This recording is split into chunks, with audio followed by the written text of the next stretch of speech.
TV 99 में आपका स्वागत है और मैं हूं कमर खान। बच्चे देश का भविष्य कहलाते हैं, लेकिन इन बच्चों के प्रति सरकार की संवेदनशीलता कितनी है, यह इस बात से मालूम होती है कि मध्य प्रदेश में कुपोषित बच्चों की संख्या 65 लाख से भी ज्यादा है। सरकार ने आंकड़ों को झुठलाने के लिए तमाम तरह की योजनाएं चलाने के दावे तो किए, लेकिन बच्चों के लिए बनाई गई योजनाएं जमीन पर कोई कमाल नहीं कर पाई। बचपन भूख से लड़ रहा है और बच्चे बेमौत मर रहे हैं। देखिए हमारी खास पेशकश बच्चों का निवाला पानी में।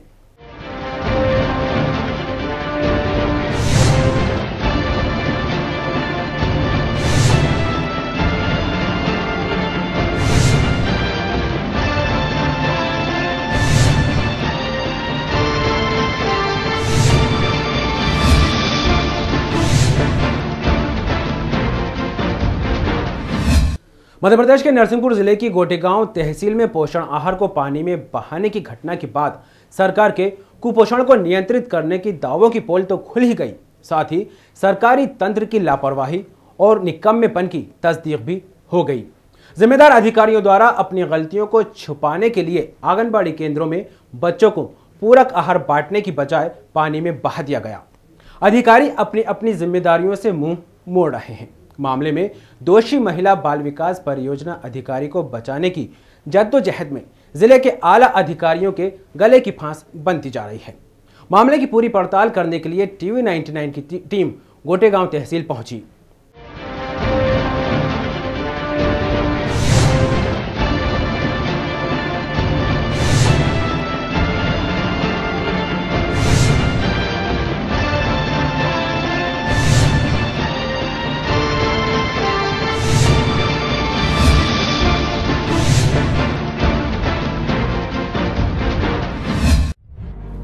मध्य प्रदेश सरकार की योजनाओं की सच्चाई पानी में डूब रही है।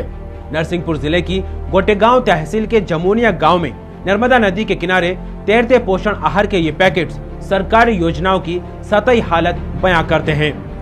27 जुलाई को रात में महिला बाल विकास परियोजना अधिकारी की मिलीभगत से विभाग के लिपिक और चौकीदार ने मजदूरों की मदद से नर्मदा में करीब 5800 पूरक पोषण के पैकेट पानी में बहा दिए गए।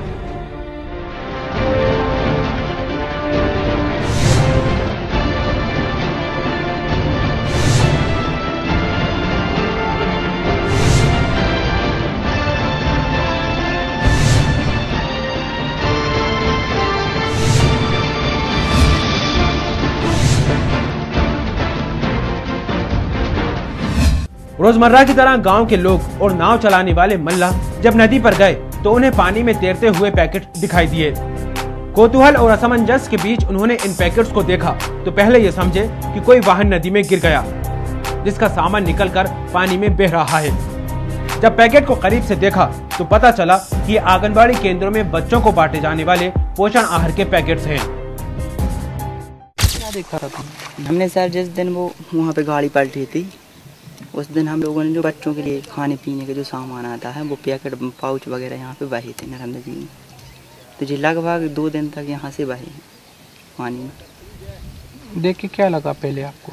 पहले हम लोगों को ये लगा कि कोई ट्रक वगैरह पानी में गिर गया है, लेकिन बाद में पता चला कि वो वहीं पे पलटा था और उसकी सामग्री वगैरह यहाँ बह रही पानी।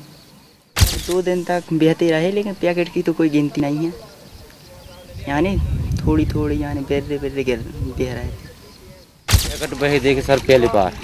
हम माल लेने गया, 3 पैकेट हमने कोरिया से बहा नबदम आए कुछ खराब से दिखे और बहुत सारे पैकेट बहते जाते जिले कगर में ऐसे बहुत सारी बहती गए, बोरी गई बहती ये पर न दे रहे। 3 दिन बाहर लगातार लगातार वही लोगों ने पकड़े और बहा दे, कहीं पता चली कि खराब हो गए फिर बहा दे। बहुत से वही है, हम जाने कितने पैकेट देके क्या किया आपने? पैकेट देखे और बहुत से सर हम बताएं।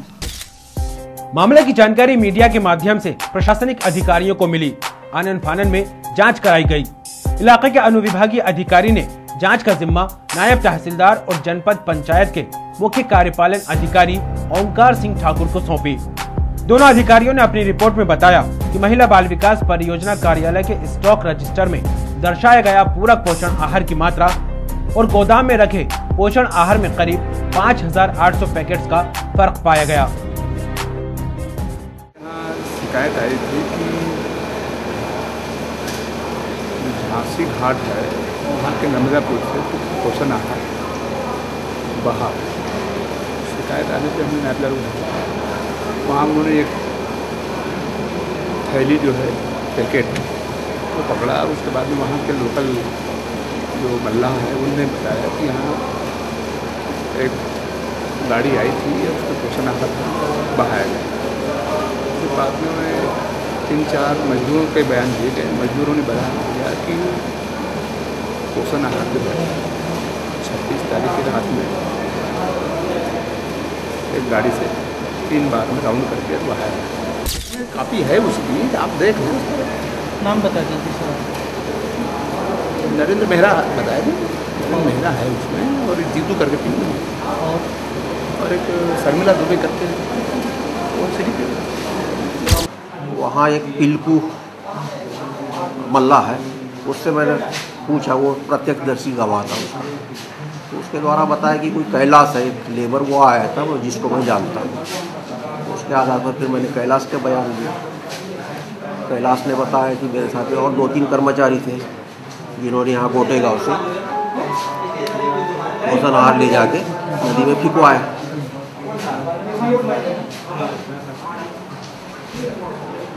इसमें एक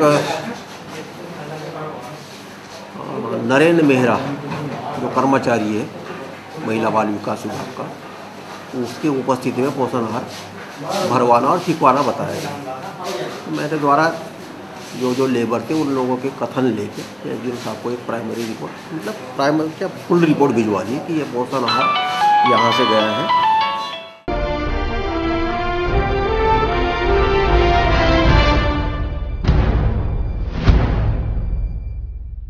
मामला गंभीर और बच्चों के भविष्य से जुड़ा था। अनुविभागीय अधिकारी ने जनपद सीईओ को इस मामले में जिम्मेदार गोटेगांव की महिला बाल विकास परियोजना अधिकारी शर्मिला दुबे, लिपिक नरेंद्र मेहरा और चौकीदार के खिलाफ एफआईआर दर्ज करने के निर्देश दिए। जनपद सीईओ ठाकुर ने तीनों आरोपियों के खिलाफ गोटेगांव थाने में प्रकरण दर्ज करवा दिया। बाल विकास परियोजना में यहाँ 28 तारीख को शायद कहीं खबर लगी होगी एसडीएम साहब को कि पोषण आहार जो है नर्मदा नदी के पुल में फेंका गया है। तो एसडीएम साहब ने जो है इसकी जांच कराई नया तहसीलदार से, और संबंधित दोषी व्यक्ति जो हैं उनके विरुद्ध में एफआईआर के लिए जो निर्देश दिए। अब चूँकि मेरे को जो है इसलिए उनने लिखा कि मेरे पास जो है डीडीओ पावर जो है उसके परियोजना अधिकारी की छुट्टी पर जाने के कारण जो है उस समय था, तो मेरे को जो है एफआईआर के लिए पत्र दिया। मैंने जो है पुलिस में बताया जाता है कि महिला बाल विकास परियोजना अधिकारी शर्मिला दुबे ऊंची पहुंच रखती हैं और इसी का लाभ उठाकर वे अपने ऊपर लगे तमाम आरोपों को झुठला रही हैं। खुद को पाक साफ बताते हुए पुलिस की पहुंच से दूर बेखौफ घूम रही हैं। शर्मिला दुबे की ऊंची पहुंच का असर अब आला अधिकारियों पर साफ दिखाई दे रहा है।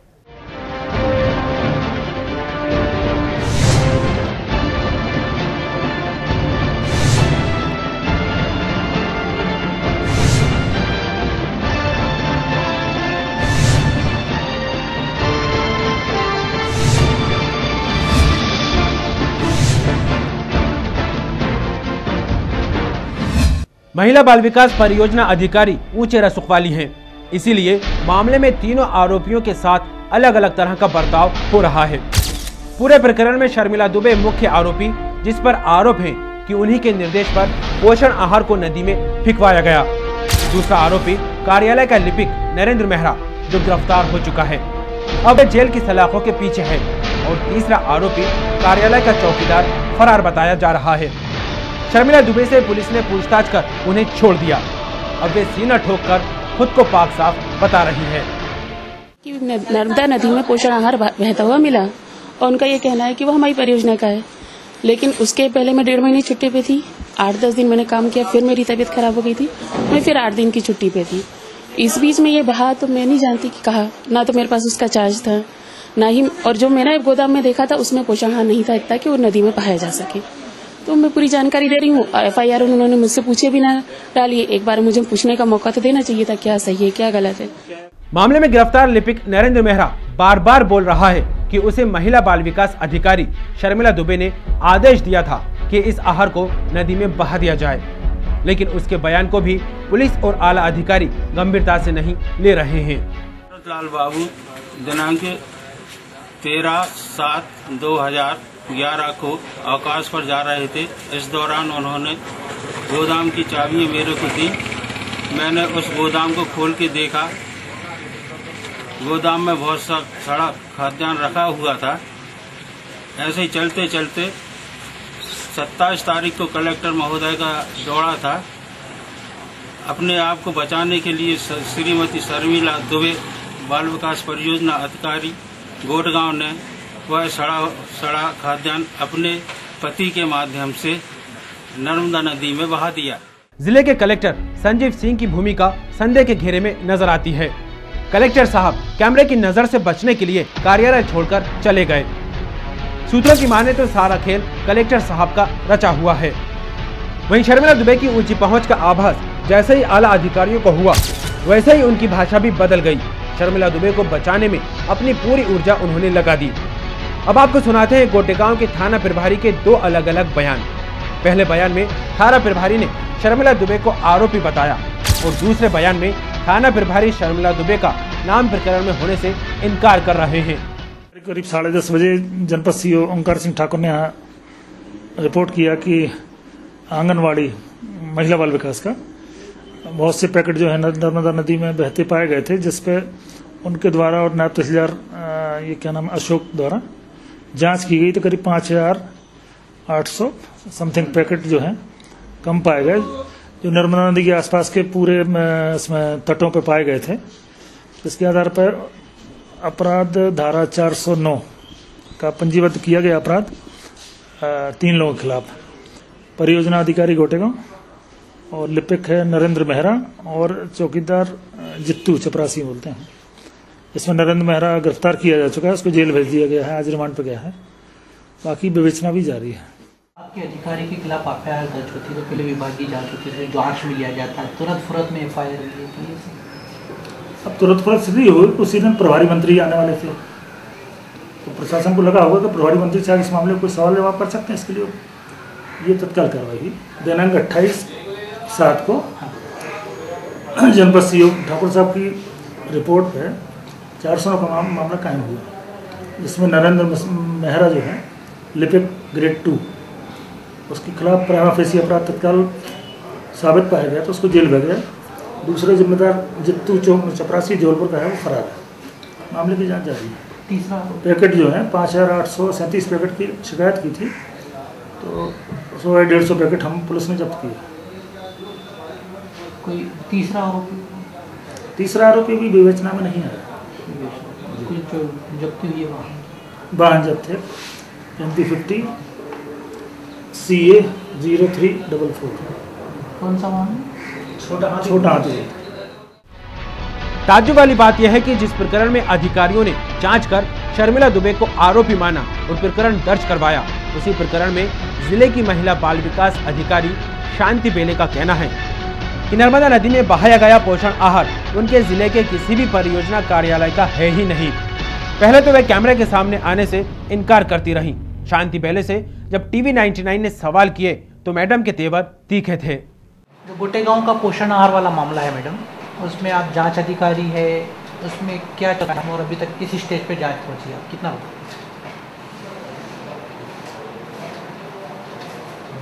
आपको कंफर्म है कि मैं जांच अधिकारी हूँ?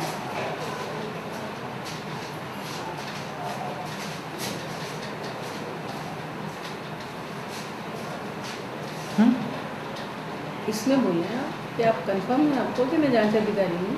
तो बता दीजिए, आप नहीं जांच अधिकारी तो मना कर दीजिए कि मैं जांच अधिकारी। आपने क्वेश्चन पूछा, आप बताएं। यदि आपने पूछा है तो मेरी जानकारी में यही है कि आप जांच अधिकारी है। पोषण आहार का जो मामला है कलेक्टर साहब ने जानकारी में ये कोई बात नहीं है। आपको पता है कि गोटेगांव में पोषण आहार को लेकर कोई मामला हुआ है, पोषण आहार के जो पैकेट है वो नदी में बहा दिए गए, प्रकरण दर्ज हुआ है उनकी परियोजना अधिकारी पे। ये पता है आपको कि आपकी जो महिला बाल विकास की परियोजना अधिकारी है गोटेगांव ब्लॉक की, उनके खिलाफ और वहाँ के जो एक लिपिक है उनके खिलाफ, वहाँ के एक चौकीदार के खिलाफ मामला दर्ज हुआ है इस मामले में? नहीं, मुझे इसकी कोई लिखित सूचना नहीं मिली। कहीं से जानकारी आपके पास नहीं है, आधिकारिक रूप से या किसी अधिकारी की तौर से? नहीं, कोई अधिकारी ने मुझे सूचना, जिन्होंने की है कार्रवाई उन्होंने मुझे कोई सूचना नहीं दी। शांति बेले यह भी आरोप लगाती हैं कि अनुविभागीय अधिकारी ने अपने अधिकारों से बाहर जाकर गोटेगांव की महिला बाल विकास अधिकारी शर्मिला दुबे पर प्रकरण दर्ज करने के निर्देश दिए हैं। मैं तो ये कहूँगी कि ये घटना जो है पोषण आहार नहीं बंटना और पोषण आहार को नदी में बहाना, ये वाली घटना ये जानबूझ के मेरे गोटेगांव परियोजना में की गई है। नहीं, मैंने कब बहा, कैसे बहा, कौन ने बहाया, ये नहीं है, पर यह है कि हमारे परियोजना कार्यालय का कोई पोषण आहार नहीं बटा। और पेपर के द्वारा मुझे ज्ञात हुआ कि शहपुरा ब्लॉक के पास जो जबलपुर जिले में आते हैं वहाँ ये पोषण आहार पकड़े गए और वहाँ जो है वो वहाँ के CDPO, वहाँ के सुपरवाइजर या वहाँ के जो भी एंटी उन लोगों ने मतलब इसको पकड़े, ऐसा मुझे पेपर के द्वारा मिला। इस पूरे मामले में ज्यादा जानकारी के लिए जुड़ गए हैं हमारे संवाददाता जफर मुल्तानी। जफर, बताएं ताज़ा अपडेट क्या है, इस पूरे मामले को किस तरह से दबाया जा रहा है? सबसे पहली बात तो ये है कि जब से ये मामला सामने आया तब से ही सवालों के घेरे में है, अलग अलग तरह के प्रश्न जिसके जवाब आना बाकी है। इसमें मुख्य आरोपी शर्मिला दुबे को सबसे पहले बनाया गया था, साथ में लिपिक मेहरा को भी बनाया गया आरोपी, उनको गिरफ्तार करके जेल भेज दिया गया है। तीसरे आरोपी जो है चौकीदार जो है वहाँ के कार्यालय के, उसको फरार बताया जा रहा है। TI जो थाना प्रभारी का बयान है वो भी दो तरह से बयान आया है, अलग अलग तरह से। पहले बयान में उन्होंने शर्मिला दुबे को इसमें आरोपी बताया है, दूसरे बयान में केवल डेसिग्नेशन बताया कि परियोजना अधिकारी इसमें दोषी है, इसमें FIR में जिनका नाम बताया गया है। दूसरी ओर SDM ने भी साफ साफ हमसे, जब हमने SDM से बात की थी तब उन्होंने अपने बयान में साफ साफ नाम लिया था कि शर्मिला दुबे इसमें आरोपी है, और तहसीलदार ने भी यही कहा था। लेकिन अब जिस तरह से बयान पलट रहे हैं, ये माना जा रहा है कि अमर के शर्मिला दुबे जो परियोजना अधिकारी है उनकी ऊंची पहुंच है, ऊंची रसूख रखती है, उन्हीं के प्रभाव में आने के बाद इस मामले को नया मोड़ देने की कोशिश की जा रही है और उनके नाम को कहीं ना कहीं इस मामले से पूरी तरह से हटाने की कोशिश की जा रही है। कमर, इन सारी कवायदों के बीच TV99 के हाथ में एक चिट्ठी हाथ में लगी है कमर, जिसमें ये लिखा गया है कि 19/7 मतलब 19 जुलाई की तारीख को शर्मिला दुबे के आदेश से एक पत्र जारी हुआ था जिसमें पोषण आहार को नष्ट करने के आदेश दिए गए थे BMO को। तो बड़ा सवाल ये खड़ा हो रहा है कमर कि शर्मिला दुबे जो अपने आप को पिछले 1.5 या 2 महीने से छुट्टी पर लगातार बता रही है, आपका मेडिकल अवकाश बता रही है, वही बयान जिला परियोजना अधिकारी कह रही है कि वो मेडिकल अवकाश पे थी, तो उनके अवकाश के रहते उनके दस्तखत से पत्र कैसे जारी हो गया? तो मतलब साफ देखा जा सकता है कमर के जो शर्मिला दुबे है उनकी भूमिका पूरी तरह से संदेहास्पद है। इसमें मुख्य आरोपी जो उनको बनाया गया था उनको बचाने की कवायद है। कमर, कुपोषण के मामलों को लेकर जफर आप लगातार रिपोर्टिंग करते रहे, क्या हाल है मध्य प्रदेश में कुपोषण के? की स्थिति की अगर बात की जाए कमर, कुपोषण के मामले में तो बहुत ही बदतर से बदतर हालात प्रदेश में देखे जा रहे हैं। ताज़ा अगर रिपोर्ट की अगर बात की जाए तो IFRI की जो रिपोर्ट आई है, इंटरनेशनल फूड रिसर्च इंस्टीट्यूट की जो रिपोर्ट आई है, उसमें कहा गया है कि मध्य प्रदेश की हालत है जो इथियोपिया और सोमालिया जैसे अफ्रीकी देशों की जो हालत है उनसे भी गिरी हुई हालत है। जो प्रतिशत है कुपोषण का यहाँ काफ़ी तेज़ी से बढ़ रहा है। तमाम तरह की कवायदें सरकार यहाँ कर रही, करोड़ों रुपये खर्च जरूर किया जा रहा है, लेकिन सब कागजों पर। ज़मीनी नतीजे जो हमने जाके देखे थे अभी कुछ दिनों पहले ही कुपोषण के लेके हमने कुछ खास रिपोर्ट की थी, उसमें हमने तस्वीरें भी दिखाई थी, आंकड़े भी दिखाए थे किस तरह से कुपोषण की हालत देखी जा रही है। मध्य प्रदेश में बच्चे लगातार मर रहे हैं, कुपोषण के आंकड़े बढ़ रहे हैं, इतना सब खर्च करने के बाद भी नतीजे जो है शून्य है। और कमर, बजट की अगर बात की जाए तो जफर, कुपोषण पे कितना खर्च करती है सरकार और क्या है जमीनी हकीकत? कमर, एक बड़ा सवाल आपने किया है बजट को लेके, तो उसमें हम बात करेंगे। कुपोषण को लेकर सरकार ने तमाम तरह के दावे ज़रूर करती है, बजट की बात करती है। पहले बजट कम आया करता था, लेकिन अक्टूबर 2008 के बाद के बजट के जो प्रावधान आए, जो आदेश आए हैं, उसमें कहा गया है कि जो अति कुपोषित बच्चे हैं उसके लिए 6 रुपये प्रतिदिन है, और जो सामान्य कुपोषित बच्चे उसके लिए 5 रुपये, और गर्भवती और धात्री महिलाओं के लिए 5 रुपये का बजट इसमें निर्धारित किया गया है पोषित आहार प्रदान करने के लिए। उन्हें पूरक पोषण आहार दिया जाना है आंगनवाड़ी केंद्रों में इस बजट के अंतर्गत, और गर्भवती महिलाओं को भी पूरक पोषण आहार के पैकेट वितरित किया जाना, जिसमें हलवा है, दलिया है, तमाम तरह की न्यूट्रिशियस जो डाइट है उनके लिए वो अवेलेबल कराई जानी है। तो ये थे हमारे संवाददाता जफर मुल्तानी जो पूरे घटनाक्रम पर जानकारी दे रहे थे। TV99 की टीम ने नरसिंहपुर जिले के गोटेगांव जाकर जमीनी हकीकत का जायजा लिया। तो क्या थी तस्वीर, ये हम आपको दिखाएंगे इस ब्रेक के बाद। आप बने रहिए हमारे साथ।